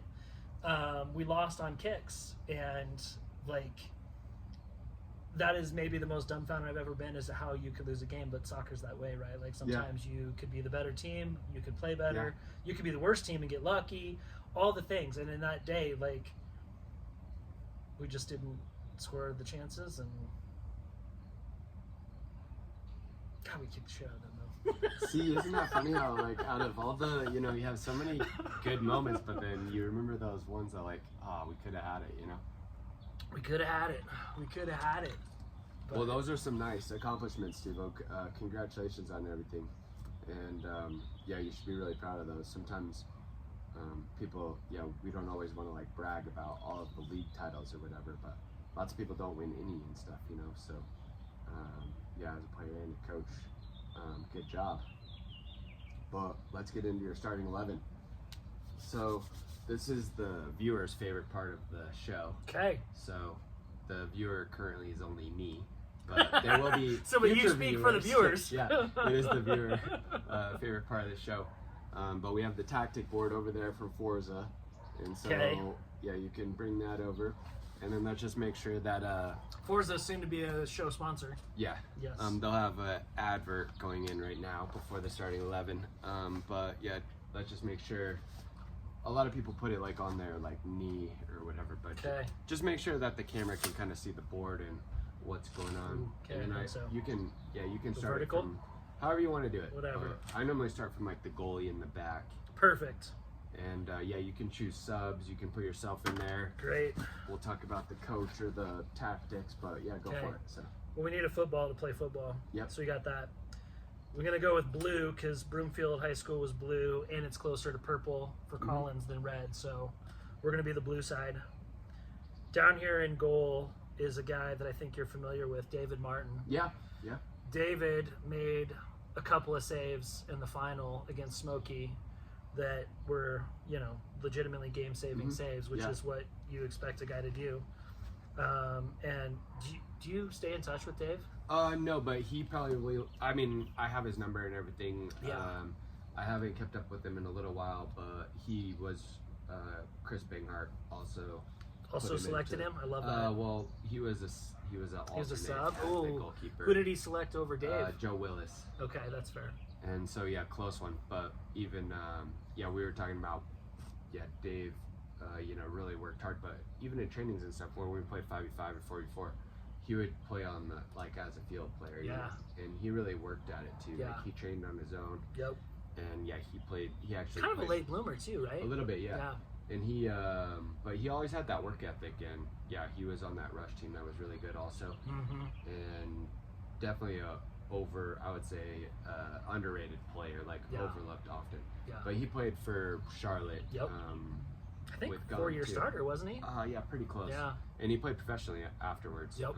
As well. So, Dave, great choice. Awesome choice. So. Yep. David's a baller, like you said. Even got out and played on the field a little bit. Yeah, he was good on the field. So you're gonna have to fly him in if you want him on the podcast. So he's in Juneau now. Oh, he's in Juneau. He's in Juneau. Well, I'm sure. Well, I don't know if his family's around, but this is where. So if you get mentioned like this, you can get an episode. So even Banghart bringing him up and stuff, I added him to my. We get Alaska Airlines as a show sponsor. I have his number and everything, so we're gonna be getting in touch with him for sure. Right on. Yeah, no, he and I have been chatting a little bit about trying to get up to Juneau, so I want to take my boys up and visit him in Alaska, which would be sweet. Okay, so Will, in the back, you already mentioned him, so we're going to put him at left back here. We're going to go 3-5-2. We're going to put Chris over here at left back, left center back, whatever you want to call it. And, as we found out in the state title, the good news is you can also put Chris up here. Yeah. It's not conventional. It's not necessarily the first choice, but David's back there stopping goals, so we can put Chris up here to score goals if we need to, if we're chasing the game later. Yeah. But, we called him Banger for a reason, right? To talk about guys that could also strike the ball, leather off the ball, blue dudes up, like the quiet, just leads by example sort of guy, right? So Chris, definitely one of my all-time favorites. And he has to play on the left because I have no left-footed defenders that I've picked, so he gets the joy of going on the left. The same reason Hector plays on the left for us. He'll figure it out. I think I've seen Chris play with his left foot. I know he's got it in the bag. Works, He's got it in the bag. Hector's still working on it. We're going to get it sorted. All right, 2009 title team that we were just talking about, Will Gustafson. Will was one of our captains, Joe's little brother. Yeah. Was like 6'4", built like a tank, would just, blow dudes up, and was an incredible leader. So he was one of our captains.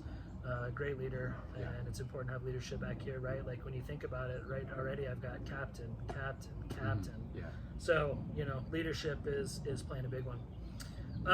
Will played at Air Force afterwards. He did. Too. Yep. And he was a good fit at Air Force because of those things that you said, but they also were like they're big on their set pieces. So there would fitness. be and their fitness obviously but then we might be dominating them in possession, but then here comes a corner. Here comes all the big guys. That's coming right. Up, That's right. Yep. And they're gonna put it right where they're supposed to. Yeah. So. Yeah. But even at Air Force, he had a good career there. Yeah. And Joe, you mentioned Joe earlier, but they're also on the list. Joe was one of the midfielders that was really good here in the area. So both big Lampkin, Spirit guys, for both, sure. Division I college athletes, both Air Force grads. Yep. But they're already on my list. But that's the first time that Will's made a lineup. All right. But we're only on episode 13 here, so. Well, and some bias. Squads. He was a captain on my state title team, so I think it's fitting. And I remember too when Will was finished at Air Force, he called me and he was like, Steve-O, they're sending me to Alabama and they're going to put me in charge of a $10 million budget. What the hell are they thinking? And I was like, Will, I imagine they're thinking you can handle it. He's like, no, I can't do this. Apparently he did, because he was there for a long time. But he's out of the service now. So yeah, he's in town. Yeah. Yep. I think, is he living in Denver or is he up here? Oh, I thought he was up here. He may be up here. Yeah. Haven't talked to him too much lately. All right, right back. You're not going to know. Right back is Matt Lay. I played with Matt at Broomfield. I think I mentioned him before. So Matt was a year behind me in school, and Matt and I got to become friends because we're going to pretend this is Midway Boulevard in Broomfield right here. Mm-hmm. And I had to, like, I lived over on the east side of Broomfield, and Broomfield High School is kind of over here on the west. Right off of Midway, I barely even slowed the car down. I would just, like, slow down a little bit and push him out. But Matt needed a ride home from training, and, like, pretty much every day. And so I was like, Matt, I drive right past your house. Like, you can ride with me. And so Matt and I started hanging out. Matt and I became best friends. Matt was the best man at my wedding. Oh, so, okay. Of course, I've got to pick Matt. Matt played mostly on the backside, went to UCCS, and played D2 there. But was a great player, could play right foot, left foot, just an all-around stud. And like I said, my best man. So. Best man gets picked. So you get into the team. That's right. And we spent a lot of quality time together. The ACL surgeries weren't what they are now back in the day. So Matt did his ACL. Okay. So like I say, his year behind me. So his junior year, my senior year, and they had those ridiculous like mechanical machines, right, where you had to lay on the ground and your leg was in, and it just like straighten, bend. We watched a lot of movies in Matt's living room with his leg just up, down, up, down. What a good friend. I try. All right. Another slightly unconventional one here, because we're just going from back to front now. Mm-hmm. I had to shoehorn some guys in here into the middle of the park. So Stephen Emery is going to sit here at the base of the midfield triangle. He's not going to like that. He's not going to like that. He's a little bit more of an attacking player. Like, I get that. He's thinking right now, like, I might transfer. He's submitted a transfer request. He's out. He's not going to love that, but I think he's got it in the toolbox. He can sit in this space. He can break up play, long legs. He can distribute to the corners, over the top. He could pick the ball up right here and run and do whatever and score anyways, right?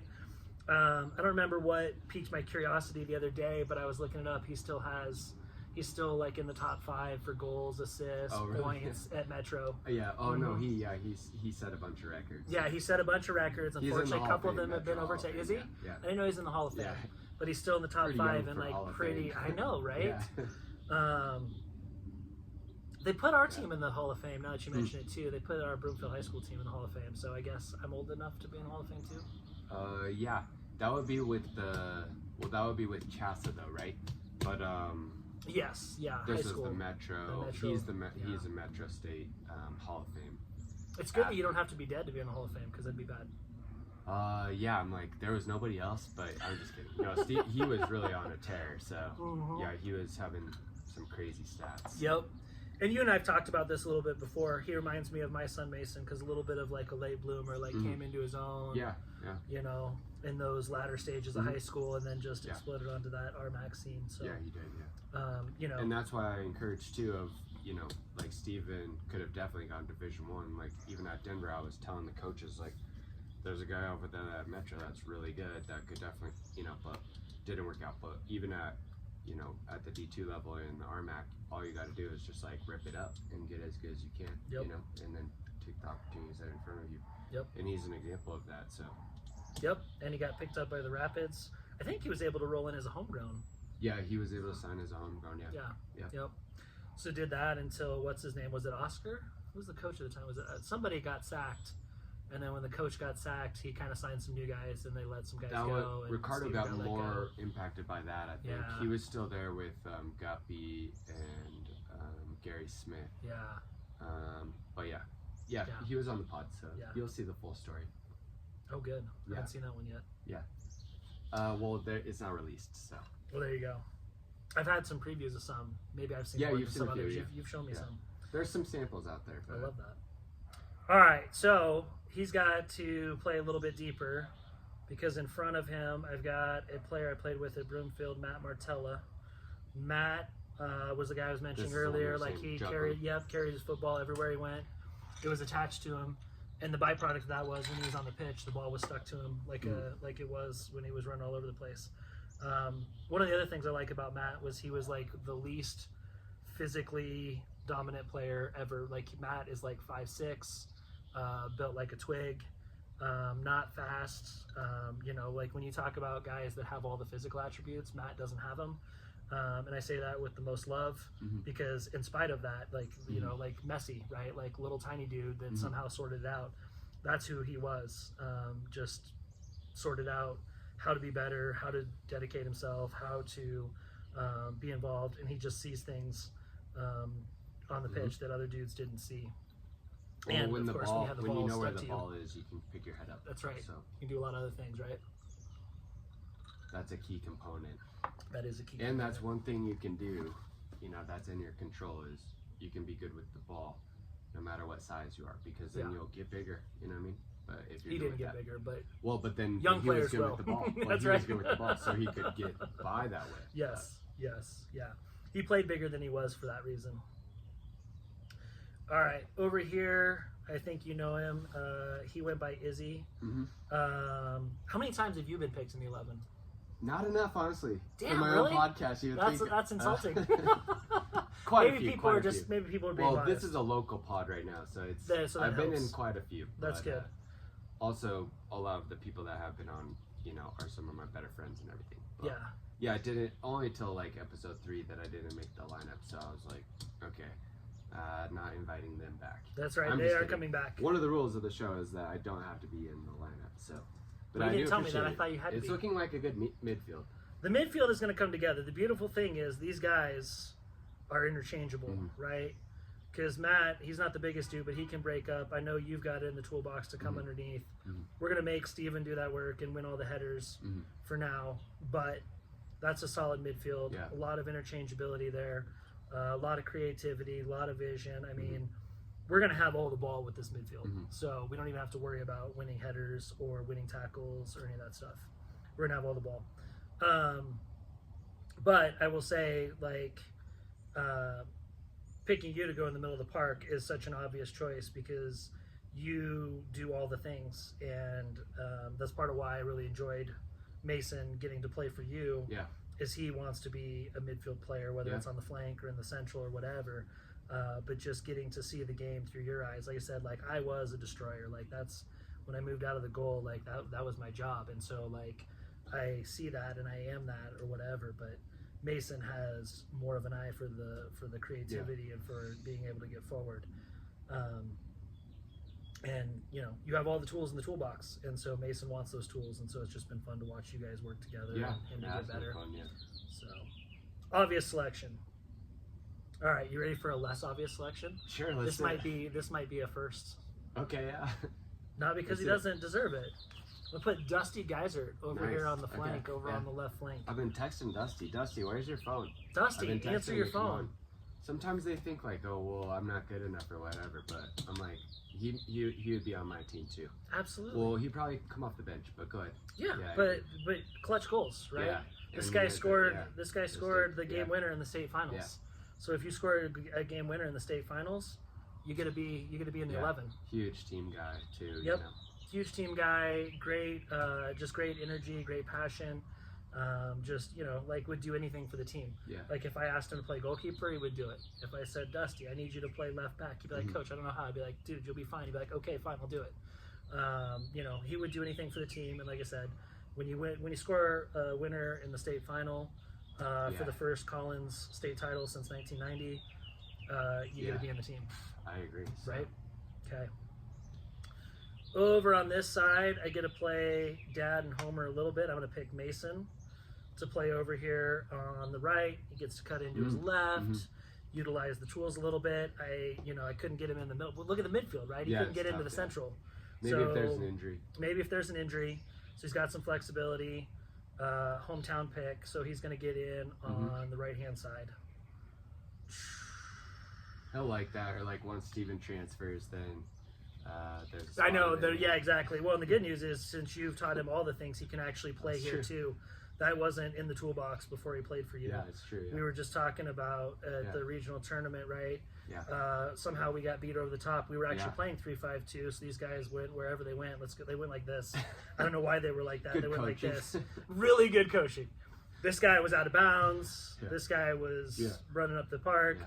Poor Hector was doing everything, and Hector got caught out, Mm-hmm. and so Mason had to come back and make this goal-saving tackle, Yeah, and he he didn't have that in the toolbox before this year. So, Yeah, I agree.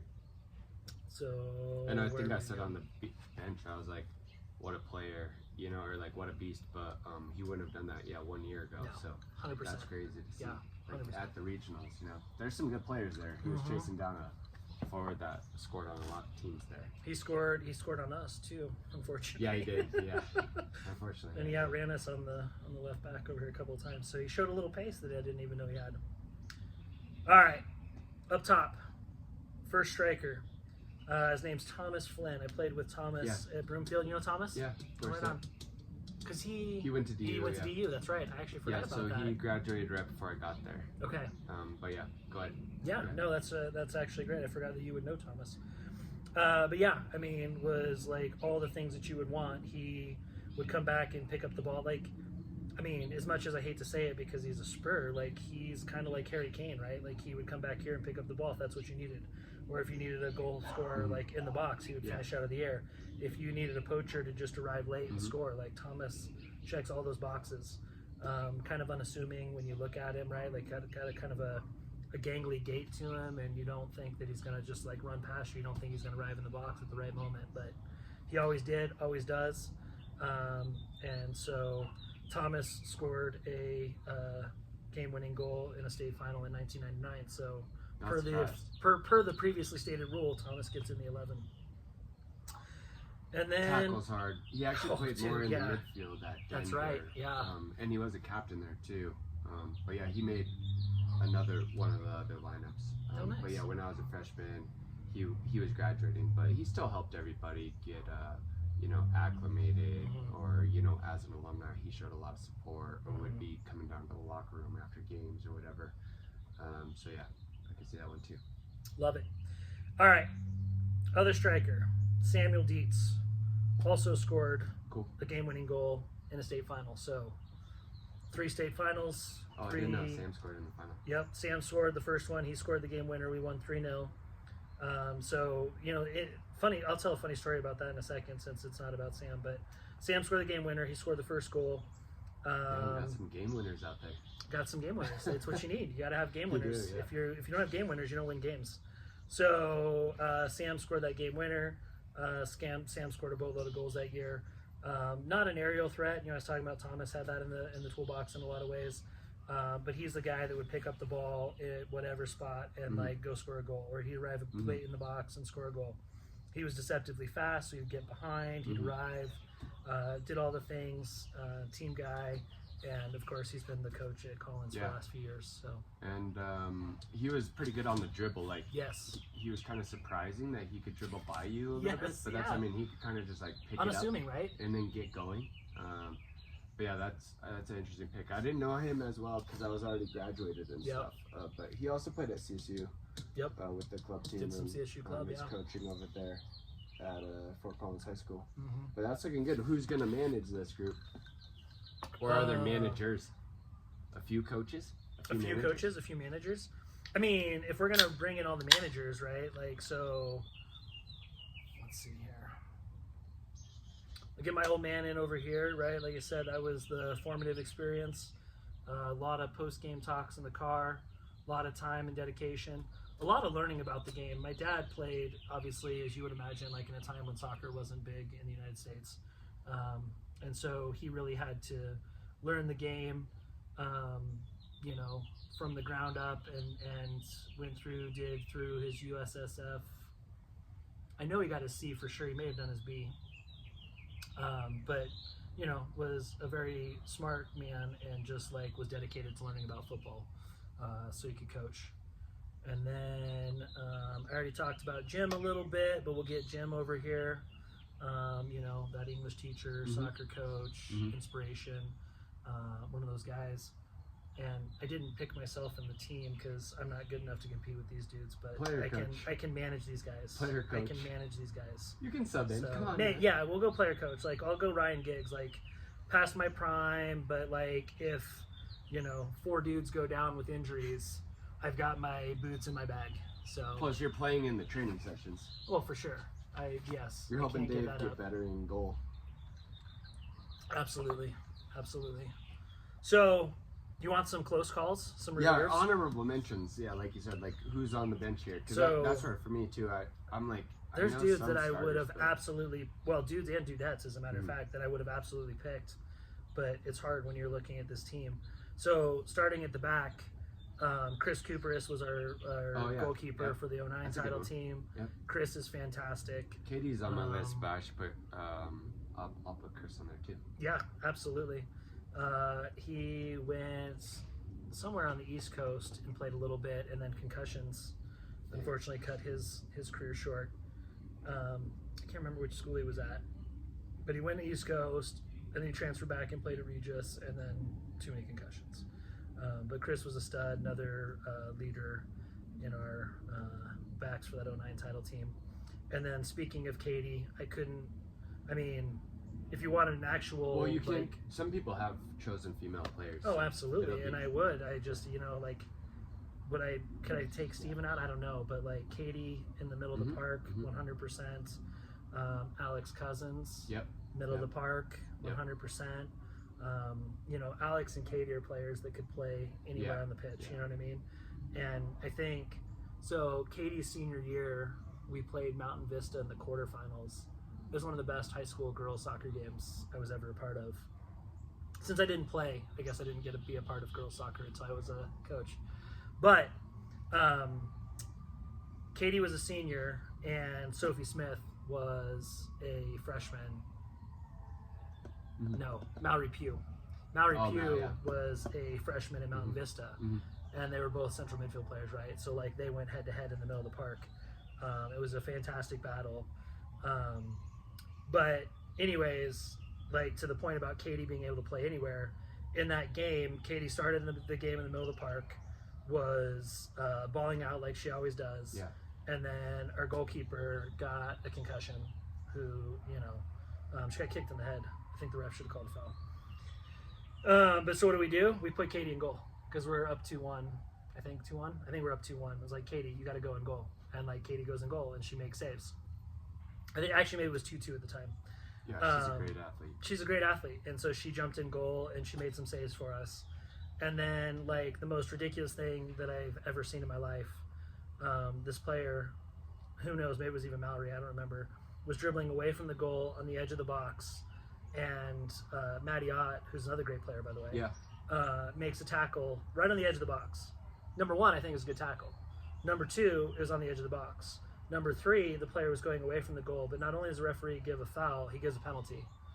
And, that's Katie, Colorado reffing. That's Colorado reffing. Colorado Chassa high school refs. Katie does her best, but they score on the penalty. So we take Katie out of goal, and we put her at striker, and she damn near scored a goal to equalize it again. She cut in from a kind of the left-hand side, put on her right foot, and hit it across the goal, and hit this post, and went straight out. Oh. And we lost. And after the game... Come on, Katie, you got to finish that. I know, you got to finish that. Katie. It was so close. But she's the only player I know that could have balled out in the middle of the park against Mal Pugh. Yeah. And then played goalkeeper for us. And then damn near got us back in the game after the worst penalty call I've ever seen in my life. After the game, I told the referee, I said, I don't know how much you get paid for this. I'm sure it's not a lot, probably not enough, but I want you to take that amount of money and divide it by 18 players and send that amount to each of those players because you screwed them. He didn't like that. At first, I think he thought I was complimenting because I told him there was not. Oh. I think he thought it was a compliment because I told me he didn't get paid enough, and then he realized where it was going, and then he walked away. So, any other players that you would put in there? Zach Speed. Oh yeah, I could definitely see in my back three. Zach was in our back three for that title team, so Zach for sure. Scott Ulrich was a center back in our 09 title team.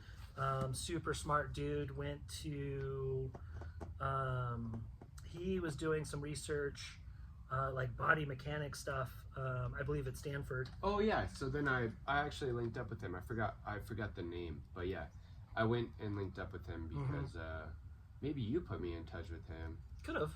When he got out there. But yeah. Actually, I may have. Yeah. So he was working with Chase was our like strength and conditioning coach, but then he was working in that same little department. Yeah. And then, I mean, they really got it going on out there with like the sports science, and yes. yeah, they're going for it out there. So yeah, yep, super smart guy, great player, an actual like Renaissance man. He plays a string instrument. I forget which one, but like he played in the high school orchestra, was a captain on the soccer team. Obviously super smart if he's doing body biomechanics at Stanford. Yeah, he has a doctorate now. Guess he so didn't get the concussion thing. He did not get the concussion thing, and he's way smarter than I am. So, and I'm sure a million other players. I mentioned Maddie a minute ago. It's so tough it's so tough to get. I appreciate you 11, sharing 15. the group, because then sometimes you miss somebody or like whatever, but it's tough to choose only a few players. Yeah. But what about the tactics here? Like, is this a possession-oriented team? Are they trying to hit the channels? Does it transition to the attack? Does this team have to train, or like we got to be in the gym? We don't even have to train. We don't have to train. We don't have to train. Do you see the 11 we just picked? We don't have to train. Well, that's where some teams you don't have to train. But are they, just a little bit before, or is it like slide tackles the game before, the day before? I mean, so that's a great like question. Like so like, if you think about what we've got going on here with this front group of players, we've shoehorned in a front. I mean, if we're going to count Steven too, so we've shoehorned in a front 7, right? Forget a front 6. We've got a front 7. And we've got Banger. So Banger's spraying balls all over the place, right? Like, I mean, Banger's flying around, spraying balls. These other guys are probably going to have to cover a little bit. That's okay. David running off his line. Yeah, David will run off his line. I've got a great picture in my office of David. Who was it Miguel? The baller from Smokey? Yeah. David comes out and wins this one-on-one with Miguel and just sends him like tumbling over. And David, like this picture that was in the Denver Post, David's coming back off of the ground. So like he's collected it, he won the battle, he's coming back off the ground, and Miguel's like in a heap back here in the 6. So I've got that picture in my office. I've got the picture of Will carrying the state title trophy after the 09 one. I've got a picture of Dusty celebrating that goal that he scored, obviously. Yeah, huge. And I'm a little bit at the mercy of what the Denver Post and the Rocky Mountain News choose to take pictures of. So, but those are in my office. But I mean, tactics, absolutely, right? Like, we're a possession-based team. Even though it's a very technical team, I think this is David now. He's in the midfield. Which he could do. He could do. Yeah. He's got it. But it's also still a hard-working team, right? Like, when you look around at these dudes, is there anybody in that group that you're like, no, they're not going to put in a shift? They're going to put in a shift. Yeah. Right? I think. Maybe not Thomas. No, I'm just kidding. Thomas is always going to put in a shift. No, he would. He's one of the He's always, so fit. They're always going to put in a shift. He's probably doing abs right now, so. He probably is. He's still like ripped and like. Oh yeah, I saw him at that Hall of Fame induction. He's still the same kid. It's shocking. I'm not still the same kid. I should get back in the gym. Yeah, I mean, we're possession based. We're gonna knock it around. But here's the thing: like, I don't want to be like passing it around our 18. I'm not gonna do pep ball and pass around our own 18. I don't need the ball there. I need the ball up here with these front 7, these creative guys. Like, let's get the ball to these guys and let them, find the triangles and find the patterns and find ways to get to goal. I mean, realistically, we're going to win if we play. We're going to win like 5-3. David probably makes 2 ridiculous saves. Banger blows up a couple of dudes. Will win some 50-50s. Yeah. Matt's flying this flank. But, we're going to concede some goals, and that's okay because we know we've got 7 dudes that are going to be pressing goals, and then, Alex and Katie and all these guys and gals are coming in from the bench and scoring goals. Okay, awesome. Well, thank you for sharing that. That's full time. So full time. You made it through it. Thanks.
mind, we'll see